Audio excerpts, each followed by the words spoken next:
Have you ever had an "are you kidding me" moment? Well, sit back, because you're about to hear another one. In 2016, Hurricane Matthew swept through this area and took with it most of the sand off the Bathtub Beach. The county immediately funded a beach renourishment project that cost a whopping $5.3 million. For a whole year, we enjoyed a beautiful wide beach until Hurricane Irma paid us a visit in 2017. The damage of the beach was even more severe. 50 feet of the beach and half of the newly created dune was completely gone. The county ordered another expensive beach renourishment project. The contractor used dozens of trucks because he had to travel 37 miles to get the sand from a quarry in Vero Beach. Shortly after the hurricane, they cut through the old dune and started dumping the sand, even though the beach was still getting hammered with gusty winds and record high tides. By October 20th, thousands of tons of sand had already been dumped and more trucks were showing up every few minutes. As soon as one truck would dump, loaders and bulldozers were there spreading the sand to build up the dune.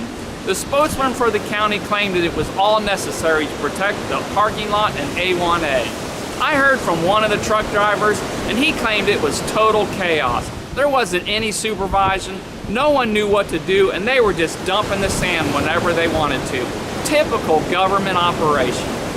Lucky for us taxpayers, there's a beach cam mounted on the top of this gazebo, and it was taking pictures every single day.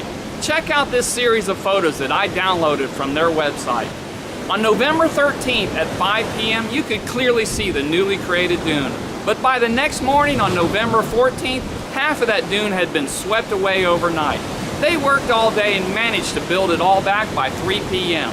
The next morning on November 15th at 7:30, all of the previous day's work had been washed away, but they were already dumping more sand. By 4 o'clock, they had built the dune back up one more time. The next morning on November 16th, that's right, it was gone again. But don't worry, the trucks just kept coming, and by that afternoon, they had another dune built up. That one didn't last long either. It got washed away too. By November 20th, they finally figured out that they better move the dune back, so they just started covering what was left of the old dune and buried all the existing grass.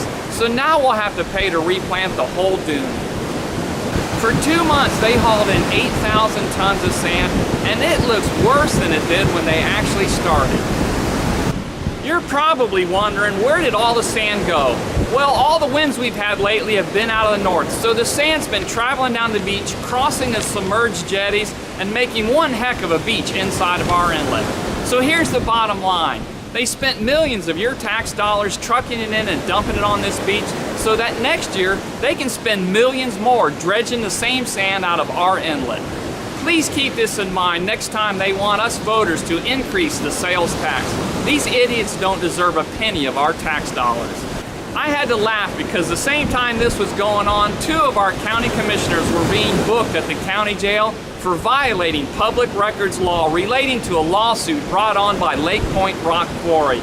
For those of you who don't know who that is, that's a quarry located here in Martin County that produces rock and, of all things, sand. Our county commissioners had spent nearly $3 million of your tax dollars defending this lawsuit, and now 2 of them could go to jail.